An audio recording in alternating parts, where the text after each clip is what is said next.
E aí, pessoal que acompanha o canal Quatresia, tudo bem? Olha só onde eu tô hoje. Eu tô em Ouro Preto, Minas Gerais, uma das cidades históricas mais importantes do Brasil.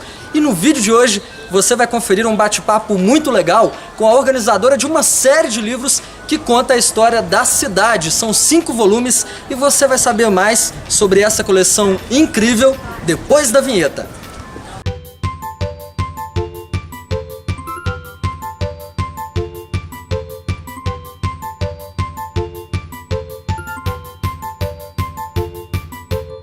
E aqui ao meu lado, para falar um pouco mais para a gente sobre a série Ouro Pretana, está a professora Maria Francelina Ibrahim Drummond, que é a idealizadora desse projeto muito bacana.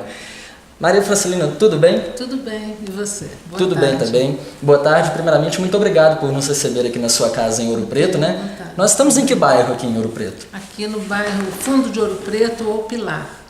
Conhecido também como Pilar, né? Por causa da matriz do Pilar, que é próximo aqui da nossa casa. É a paróquia do Pilar. E a gente está falando aqui hoje sobre a coleção, né, de livros, que é a série Ouro Pretana, que são 5 volumes. Como que surgiu, de onde veio essa ideia de fazer essa série?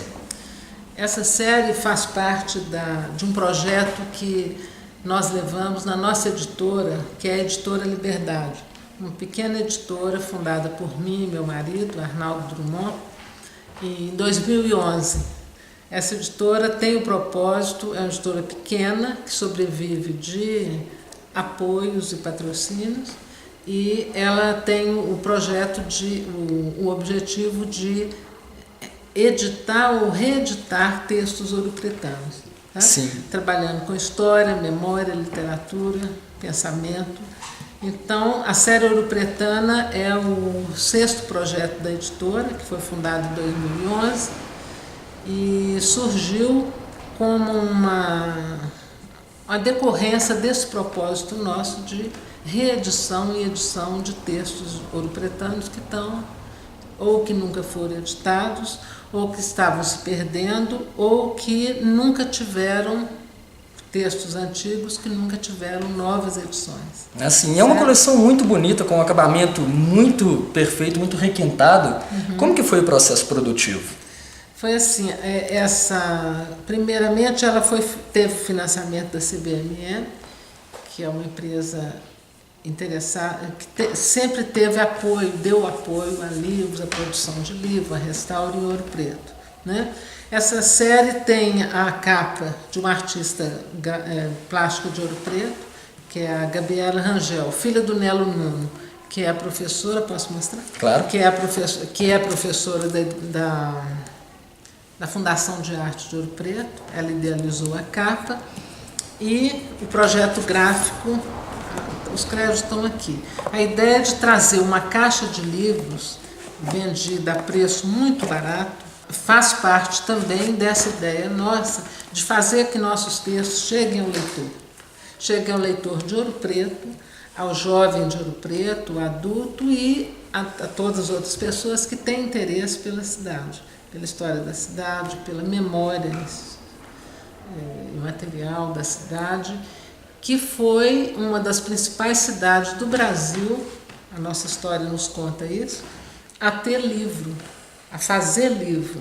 É o primeiro livro no Brasil, na verdade, sai de Ouro Preto, 1806. Ainda era colônia, nós não tínhamos liberdade de publicação. E foi feita aqui em Vila Rica uma experiência inovadora para a época de confecção de um livro pelo padre Viegas, Joaquim Viegas de Menezes, que é o pai da imprensa mineira, que começa também na cidade. Então, o livro para nós é um objeto muito, muito precioso, mais precioso ainda aqui em Ouro Preto, por ter essa história ligada diretamente a livro. Ela resgata em 5 volumes 2 textos em reedição. O primeiro deles é o Memórias de Ouro Preto, que foi publicado a primeira vez em 1991, parece, 90 ou 91, e que trabalha com a história oral e memória de pessoas que ainda eram remanescentes da cidade como capital. Algumas delas já falecidas hoje, claro, mas elas foram visualizar esse momento. Então, esse livro trata de um período muito especial na nossa história da cidade de Ouro Preto, que é a mudança da capital para Belo Horizonte, que foi em 1897, há 120 anos, né? Ele trabalha essa memória voltada, então, para a mudança da capital daqui para Belo Horizonte e o aspecto que tomou a vida em Ouro Preto, certo? De desolação, de tristeza, de abandono, uma cidade em que a maioria da população foi embora e teve que se reconstruir, né? Para sobreviver e caminhar de novo. Pelos relatos contidos nesse primeiro volume, é possível perceber que a história é contada a partir do que foi registrado pelos jornais da época, principalmente. Exatamente, os jornais, a memória oral e esse confronto na página dos jornais. Né? E vários outros documentos de época, como fotografia, por exemplo. Certo? Uma das coisas que é citado como motivos, os 3 principais motivos, né, da saída da capital daqui para Belo Horizonte, um deles é a falta de estrutura, até mesmo higiênica, que saiu nos jornais da época, e também a condição geográfica, né? São muitos morros na cidade. Exatamente. Você acha que se a capital teria condições de permanecer aqui em Ouro Preto? E se tivesse permanecido, como que a cidade seria hoje? Pois é, a gente pode fazer uma aproximação do que seria, né, pelos documentos de época, porque havia 2 posições, uma dos políticos e da população, que era de manutenção da cidade aqui. Eram os antimudancistas, eles não queriam de jeito nenhum que a capital saísse daqui. E havia os outros políticos republicanos e uma tendência que vinha crescendo desde a segunda metade do século XIX para a mudança da capital. E esses segundos, os antimudancistas, queriam então um melhoramento na cidade. Eles propuseram coisas malucas aqui, sabe? Até teleférico Itacolomi, áreas de loteamento na área de Itacolomi e outros morros da cidade, alargamento das ruas todas. Essa rua onde a gente mora, que é Antônio de Albuquerque, uma das ruas mais antigas de Vila Rica, ela viraria um bulevar. Nossa. Um bulevar de 50 metros, sei lá, de largura, para atender justamente uma mentalidade que naquela época, virada do século, né, já quase de Belle Époque, estava prevendo para a cidade brasileira, certo? Como são, por exemplo, outras capitais, Fortaleza, Rio de Janeiro, Curitiba e tal. Então, Belo Horizonte espelha justamente esse momento. Então, os que não queriam a mudança da capital fizeram projetos de melhoramentos da cidade. Quer dizer, a cidade barroca, a cidade principalmente do século XVIII, da cultura do ouro, ela teria fatalmente desaparecido. Ou seja, se não tivesse acontecido essa mudança, teria sido um fator ruim para a cidade, né? Ela seria outra coisa, seria uma cidade neoclássica, uma cidade mais sem tanta personalidade arquitetônica como Ouro Preto ainda tem. Ainda porque a gente vê que ela está num processo galopante de descaracterização. Perdeu-se muito também, né, do que tinha na cidade. Perdeu-se muito, continua perdendo. Perdeu-se tanto documentação arquitetônica, quanto papel e livro e muita coisa assim. Muito arquivo particular, muita coisa dessa. Esse processo galopante de descaracterização que você cita seria referente ao que hoje? Qual aspecto atual que traz esse risco à cidade? O crescimento da população, crescimento urbano, expansão de área residencial na cidade, né? A ocupação das encostas e esse crescimento mesmo, que é um fenômeno urbano hoje, o crescimento das cidades. E exatamente a falta de um plano, de uma discussão séria e eficaz sobre o patrimônio histórico. Eficiente, não uma discussão como vem sendo feita há mais de 50 anos, que não leva a nada.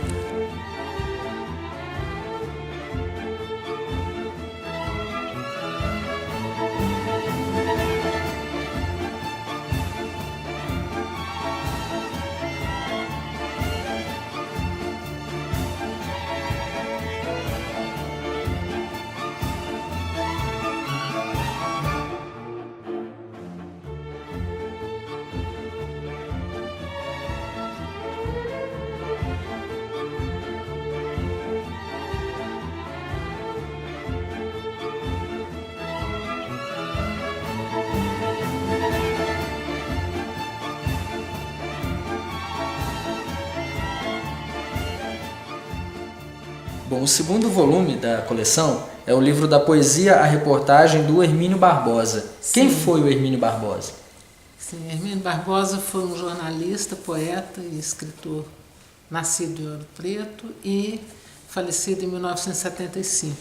Ele publicou muito, desde jovem, ele publicou em jornais da cidade, foi um professor de português, de literatura, um intelectual muito atuante na cidade, principalmente no jornal, na imprensa e na imprensa tanto local como imprensa nacional. Ele era correspondente de jornais no Rio, em Belo Horizonte, no Rio, certo? E há uma singularidade dele, ele é tetraneto do inventor da imprensa mineira, é um português que havia aqui, Manuel Barbosa, Pimenta e Sal, em 1823 fez o primeiro jornal de Minas. Então o Hermínio tem uma herança de livro, de jornal, teve, né? E começou muito cedo pela poesia. Então ele cultivou vários gêneros textuais, vários gêneros literários, e esse livro resultou de uma seleção que eu tive que fazer de uma mala de manuscritos, recortes de matérias que ele já tinha publicado e que a filha me deu. Ela não tinha onde guardar, não tinha o que fazer com aquilo, queria muito que aquilo fosse preservado, fosse divulgado. Então eu organizei com esse título da poesia reportagem. São crônicas, o texto dele começa em 1900 e acho que o mais antigo, 1924, o primeiro. Ele nasceu em 1924 e vai até 1975. Poesia, crônica, humor, matéria sobre patrimônio, matéria sobre a cidade. É muito plural a obra dele. Era um artista completo, né? Então essa foi uma antologia que me foi dada, eu fiz dessa maneira. Sim, e alguém já tinha feito esse trabalho de reunir a obra do Hermínio de alguma outra forma? Não, foi a primeira vez. Um presente tanto para a memória dele quanto para a cidade. E para mim foi uma oportunidade muito bonita e muito difícil, porque ele tem muita coisa. A mala de manuscritos dele ainda tem muita coisa que não foi publicada, ou que não foi ainda reeditada. A parte final é a poesia. Ele foi um poeta muito interessante, poeta de soneto, poeta de verso circunstância, tipo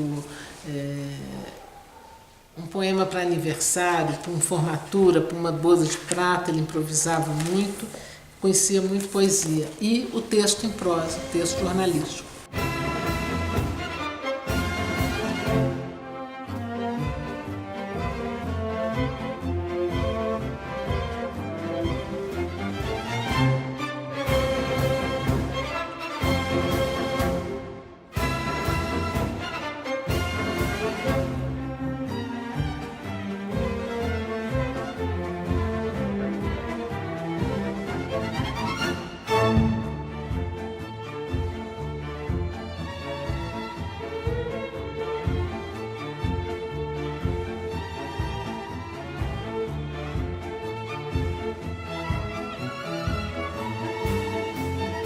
E agora a gente fala sobre o volume número 3 da coleção, que é Sinos de Ouro Preto, do Arthur de Brito Machado.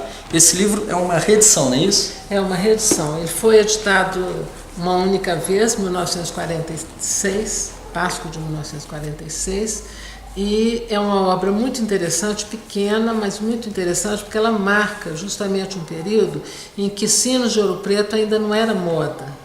Hoje é moda tocar sino, estudar toque de sino, ficar nessa representação dos sinos de toda maneira.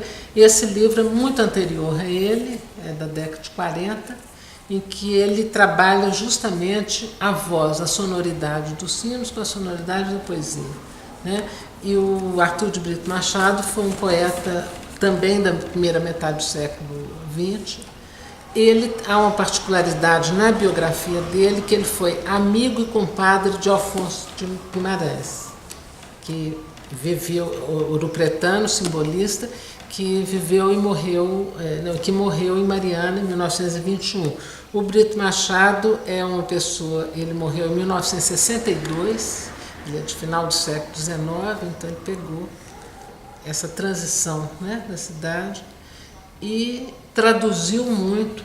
Ele, além de um grande poeta, um grande conhecedor de poesia, ele traduziu muita poesia. Ele traduziu simbolistas franceses. Onde que ele publicava? Nos jornais de Ouro Preto. Jornais comuns, diários, e tipo Tribuna de Ouro Preto, por exemplo, que foi um jornal da década de 20, 30 e 40, ele publicava lá. Então, o resgate desse livro teve esse sentido na coleção como uma reedição de um texto que pedia reedição. Né? Precisava circular de novo e ressignificar dentro do contexto de leitura contemporânea. Uhum. E ele fala especificamente dos sinos, né, das histórias e dos significados envolvendo os sinos. Aqui em Ouro Preto tem o profissional sineiro ainda, né, que ao longo dos séculos foi acabando essa profissão em outras cidades que têm igrejas como símbolos, né, de que marcam ali a passagem do tempo, que fazem anúncio e tudo mais. Aqui essa tradição ainda é muito bem preservada, né? Existem os sineiros e as crianças que estão aprendendo, que as igrejas todas tocam sino em cerimônias de missa, de procissão, de Semana Santa, né? Então alguém tem que saber essa arte um pouco, e há sinos muito grandes, o sino da Igreja do Carmo é imenso, da Igreja do Pilar, que está ali na nossa frente, da Matriz também é muito grande.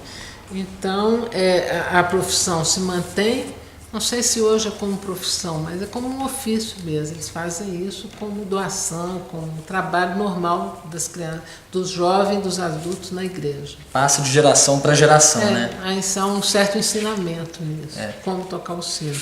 E a poesia, ele trabalha justamente o que ele entendeu como voz de sino de algumas igrejas de Ouro Preto. O sino alegre, o sino triste, o sino mais rápido, o sino mais melancólico. E é bonito, são muito delicados os sonetos dele.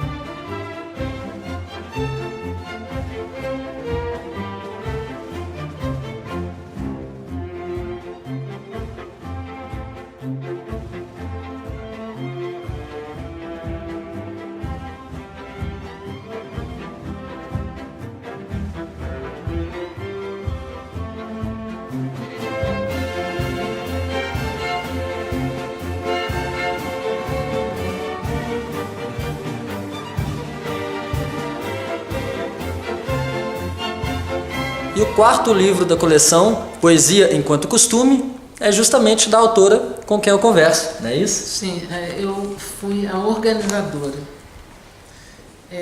Esse livro reúne poetas de Ouro Preto e vários poetas de Ouro Preto, também nesse período, primeira metade do 20, que são poetas que pouco publicaram, ou publicaram só em jornais locais, ou alguns deles nunca publicaram. Então, eu recolhi, pedi emprestado, e algumas famílias me deram originais desses poetas. São vários, parece que são 10 ou 12 poetas, que não tiveram, então, o que escreveram em livro.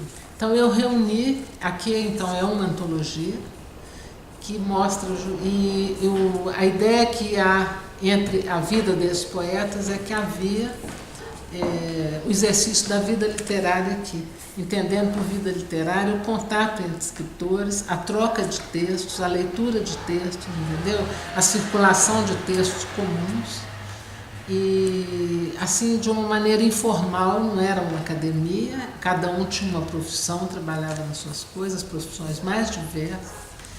Mas eu demonstro isso com esse livro, o exercício dessa tradição de fazer poesia, de ler poesia, em primeiro lugar, ler poesia, estudar poesia e fazer poesia. Então, há grandes poetas aqui que foram poetas locais. por enquanto. E a segunda parte do livro reúne 2 contos, a parte de prosa e poesia, também textos que não foram publicados, mas que tenta um pouco, então, mostrar ao leitor essa prática na cidade, que é desde a Arcádia Mineira, né, desde o período colonial, a reunião de poetas, o cultivo da poesia. O século XIX não negou isso, continua. Aliás, é uma grande pesquisa a ser feita, a poesia de Ouro Preto no século XIX, e esses do XX. E a introdução que eu faço situa bem essa cidade do século XX, intelectualizada, então.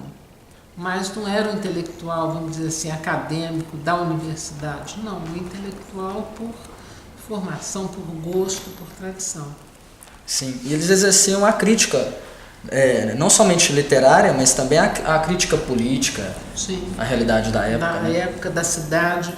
E há um entrosamento muito grande entre esse Arthur de Brito Machado. A atividade dele, a atuação dele como intelectual foi muito marcante na reunião desses poetas. Sabe? Ele incentivava, ele lia, ele criticava, ele faz crítica poética nos jornais da cidade de alguns nomes que estão aqui.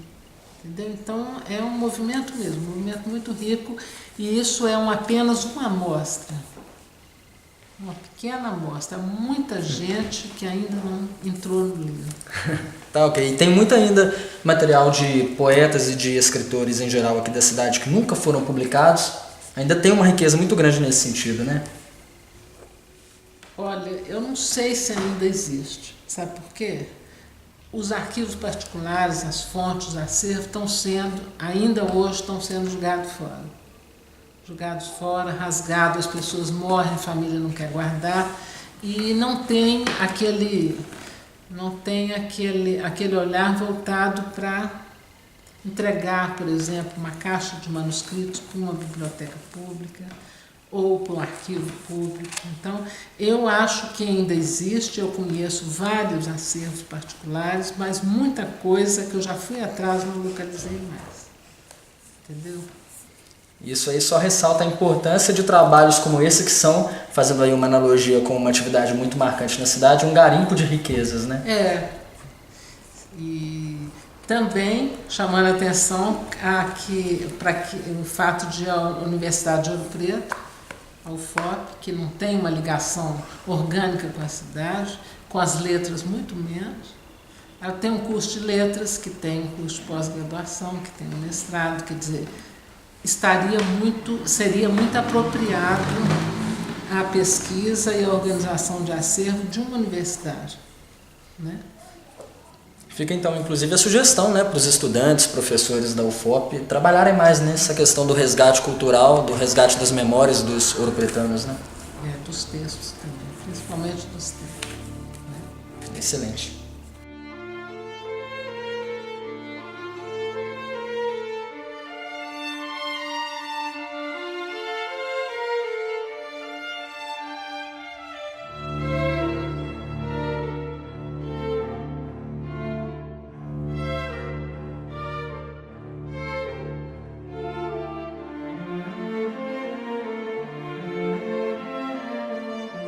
E agora a gente fala sobre o 5º volume da série, que é o livro Terra Adotada. Fala um pouco mais pra gente sobre esse livro. Sim, adotada porque eu estou falando aqui de um imigrante. Nós estamos tratando de um imigrante português que chegou a Ouro Preto em 1874. Chegou ao Brasil em 1874, em 1887 ele chega a Ouro Preto e adota a cidade como terra dele. Ele veio jovem e muito trabalhador, chegou analfabeto, se alfabetizou, aprendeu a ler e deixou um manuscrito, esse livro provém então do manuscrito que o imigrante Antônio Francisco dos Reis, comerciante que mexeu com vários ramos do comércio aqui na cidade, deixou. Esse livro nasceu de de uma descoberta de arquivo particular também que eu acabei fazendo. E ela me mostra um dia uma caixa de fotografias da família, ela gosta de guardar essas coisas, e junto com essa caixa tinha um álbum grande, com uma capa de couro muito bonita, e dentro está o registro da vida dele. Ele foi escrevendo um diário em que ele ia anotando os fatos mais corriqueiros do dia a dia. Por exemplo, o dia que o filho nasceu, o nome que ele pôs no filho, o dinheiro que ele pagou, ajudou a uma festa tal, assim, assinatura de um jornal, etc, etc. E ele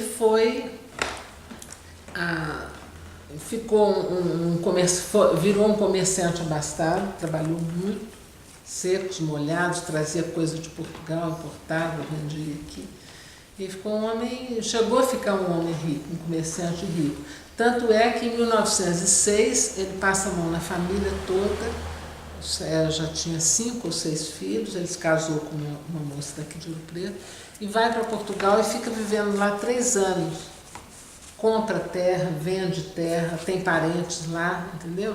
Então foi interessante. Depois ele volta de novo para Ouro Preto e nasce uma filha em Portugal e ele retorna com a família 3 anos depois. Ele não fala o que ele foi fazer, dá a impressão que ele queria ficar lá ainda, de novo, mas ele retorna. Então é esse manuscrito que gerou esse livro, Terra Dotada. Eu considero um livro muito importante porque nas pesquisas que eu já fiz, eu não conheço nenhum outro semelhante. Sabe, um livro que tenha sido esse registro do imigrante que vem para aqui. Você sabe que Ouro Preto teve muita imigração, primeiro do século, né, da descoberta daqui, os portugueses que vinham para aqui. Agora, no século XIX, houve imigrantes de tudo quanto é nacionalidade, que você pode imaginar, que vinham, era a capital de Minas, o país estava atraindo colonos, estava atraindo imigrantes, eles vieram. Aqui em Ouro Preto você tem, por exemplo, a colônia italiana, que é enorme aqui num certo período. Eles tinham até jornal escrito em língua italiana. Olha! Bandeira italiana. Então, esse imigrante português, esse livro desse imigrante, Antônio Francisco dos Reis, eu considero um livro muito importante porque ele é um documento de época e é a cidade pelo olhar do estrangeiro que vive aqui, forma família, constitui família, estabelece uma série de relações comerciais, de afeto, de familiares, etc., com a cidade. E nos mostra um quadro de época. E outra importância também do livro, e dá um estudo interessantíssimo, são os preços de mercadoria, os gastos que ele tem, por exemplo, com família, o gasto de saúde, gasto de educação, de formação intelectual e tudo mais. E não foi à toa que esse Antônio Francisco dos Reis é o pai de um poeta que eu reuni aqui. Então, mais um amarrado, digamos assim. Outro amarrado. É um grande poeta, Benedito Fiuza, um bom poeta mesmo, poeta simbolista, interessantíssimo, muito completo, que está nesse livro 2. E esse livro foi lançado, é interessante também que ele levantou, que ele descobriu, através desse livro nós descobrimos a família do Antônio Francisco em Portugal. Eles moram na região de Aveiro, no norte de Portugal, e na pesquisa eu levantei informações lá, entrei em contato com um jornalista da cidade de Aveiro, que me forneceu muitos dados sobre ele, a sepultura de pais dele, que ele registrou, ele mandou fazer a sepultura lá, e essa fotografia está aqui em Ouro Preto, com a neta dele. Entendeu? Ah, sim. Então, esse lado foi... E ela, a neta dele, não conhecia parentes que estavam morando lá. Então, através do livro, foi possível reatar esses laços com a família lá e a família aqui.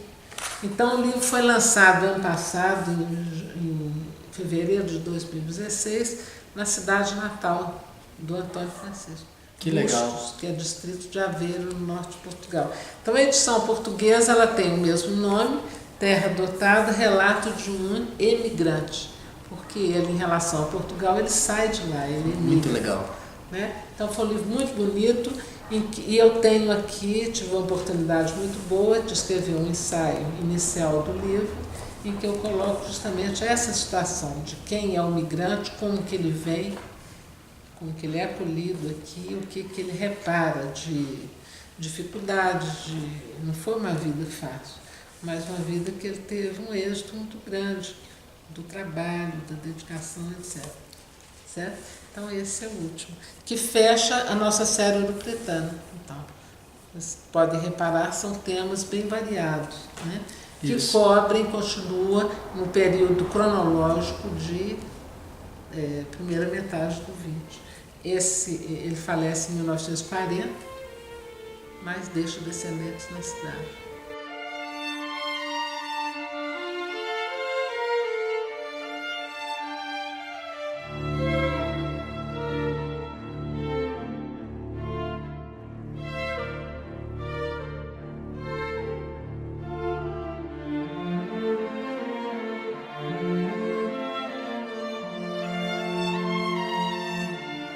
E quem quiser fazer como eu e adquirir todos os livros, faz o quê? Pode mandar um e-mail para silamedrumont@yahoo.com ou passar no endereço da editora, vindo a Ouro Preto, Rua Antônio de Albuquerque, 51. E é um presente tanto, né? Porque aí você já dá o presente desse jeito aqui, né? No box, uma embalagem muito bem produzida, né?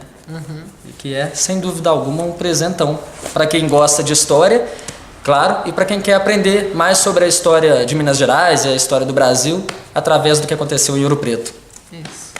Isso aí. Maria Francelina, eu quero agradecer pela atenção, tá? Muitíssimo obrigado por nos receber aqui na sua casa, por nos dar essa atenção. E desejo também todo sucesso do mundo na série e que venha logo a reedição. Vem outros livros da editora. Outros livros também, porque Ouro Preto, como você me disse, ainda tem muita história para ser contada, né? Tem, e a história do livro está muito ligada à história de Ouro Preto, como eu te falei. Então, é isso aí. Tudo bem, muito obrigada, eu agradeço também o convite que vocês me fizeram, né? E fico muito satisfeita de YouTube falando de livro, falando de leitura, sobre a leitura, incentivando a leitura. Isso é ótimo. Que coisa boa, que bom. Cumprimos o nosso objetivo então, tá vendo? Tá bom. Muito obrigado. Obrigada Valeu. a vocês e sucesso no trabalho. Muito obrigado. Continue sempre. Valeu. A gente encerra a entrevista com imagens de onde? De Ouro Preto, claro. Até mais.